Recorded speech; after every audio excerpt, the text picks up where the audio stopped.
25,000 টকা মাননি আগবঢ়াইছে। এতিয়া আমি অভিযোগ পাইছোঁ যে প্ৰত্যেকটো মাষ্টাৰ ট্ৰেইনাৰসকলে এটা কেণ্ডিডেটৰ পৰা 5,000কে দাবী কৰিছে। আমাৰ কিছুমান নাচনিৰ পাৰদৰ্শিতা থকা নাচনিৰ নাম কাটি একেখন ঘৰৰে পৰা 4জনী 5জনী নাচনিৰ নাম অন্তৰ্ভুক্ত কৰিছে।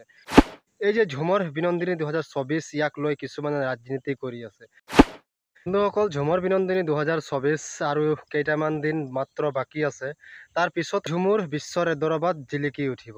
এতিয়া লজ্জাৰ কথা হ'ল মোৰ লগতে জাতিটোৰ লগতে আপোনাৰো যে এই যে ঝুমৰ বিনন্দিনী 2024 ইয়াক লৈ কিছুমানে ৰাজনীতি কৰি আছে। কেনেকৈ ৰাজনীতি কৰি আছে আপোনালোকে যিহেতু কথা কিছুমান শুনিবলৈ পাইছেই যে কিছুমান নাচনিৰ পাৰদৰ্শিতা থকা নাচনিৰ নাম কাটি একেখন ঘৰৰে পৰা 4জনী 5জনী নাচনিৰ নাম অন্তৰ্ভুক্ত কৰিছে। আৰু আগদিনা যিহেতু এজনী ছোৱালীৰ নাম চিলেক্ট কৰি পাছদিনা সেই ছোৱালীজনীৰ নাম কৰ্তন কৰা হৈছে। লগতে আৰু এটা কথা যিহেতু ওলাই আহিছে এতিয়া বৰ্তমান, যিসকল ট্ৰেইনাৰৰ অধীনত কাম কৰি আছে সেই ট্ৰেইনাৰৰ অধীনত কাম কৰি থকা সকলো যে একোজন দালাল, আদিবাসী দালাল, এই কথাটো মোক ক'বলৈ মোক নিজকে লজ্জিত লাগিছে। কাৰণ সেইজনে নাজানে, সেইজন ট্ৰেইনাৰ নাজানে, সেই দালাল ট্ৰেইনাৰজনে নাজানে যে কাক বিকি খাইছে। আজি 5,000 টকাত নিজকে বিক্ৰী কৰি খাইছে, লগতে বিক্ৰী কৰি খাইছে আদিবাসী জাতিৰ কলা কৃষ্টি সংস্কৃতিক। চৰম নালাগে চালাহত ইমান লজ্জিত কাম কৰিবলৈ? আৰে সকলোৰে আগ্ৰহ আছে, সকলোৰে মাজতে একোটা টেলেণ্ট আছে।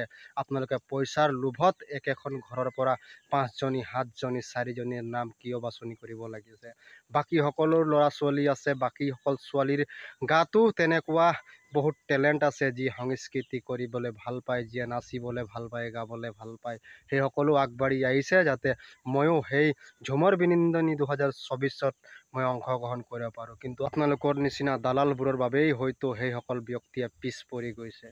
কথাবিলাক অলপ খহটা লাগিব পাৰে, কিন্তু একেবাৰে সত্য, কাৰণ ই মই কোৱা কথা নহয়। যিহেতু আপোনালোকে চাই আছে কিছুদিন আগৰে পৰা তেনেকুৱা কিমান যে বিভ্ৰান্তিমূলক কথা আহি আছে 2025 বিনন্দিনী ঝুমুৰক লৈ। আৰে চৰম হ'ব লাগিছিল আপোনালোকৰ। 5,000 মূল্যতে বিক্ৰী কৰি দিছে আদিবাসীৰ সংস্কৃতি, জাতি ৰীতি, গোটেই জাতিটোক। চৰম লাগিব লাগিছিল, কিন্তু বহুত বেয়া লাগিছে। লগতে মই এটা নিজে আদিবাসীৰ পুত্ৰ, লগতে আদিবাসীৰ পুত্ৰ হৈ অন্য সম্প্ৰদায়ৰ মানুহবিলাকে যে আজি এটা গৌৰৱৰ দিনটোক হাঁহিবলৈ বাধ্য কৰিছে। কাৰ বাবে? আপোনালোকৰ বাবে। অসম চৰকাৰেতো বেয়া কাম কৰা নাই, অসম চৰকাৰে যি কৰিছে ভালকৈ কৰি গৈ আছে। কিন্তু আপোনালোকে মাজত আহি আদিবাসী হৈ আদিবাসীৰ যি চৰম যি ইজ্জত গোটেইখিনি লুটি খাইছে হাৰামখোৰ চালাহত। এতিয়া বহুতে মোক ক'ব পাৰে যে তইনো কেলে ইমান ডাঙৰ লেকচাৰ মাৰি আছ, তই কোন যে লেকচাৰ মাৰিবলৈ? আচলতে মই অন্য কোনো নহয়। যদি এইবিলাক বিষয়ত আমি একোজনে মাত নামাতিম তেতিয়াহ'লে মাত মাতিব কোনে? সেইবাবেই মই এইটো ভিডিঅ' প্ৰস্তুত কৰিছোঁ। মই নকওঁ যে আপোনালোকে এইটো ভিডিঅ' শ্বেয়াৰ কৰি দিব, লাইক কৰি দিব, লগতে মোৰ চেনেলটো ছাবস্ক্ৰাইব কৰি দিব। এয়া সম্পূৰ্ণ আপোনালোকৰ দায়িত্ব।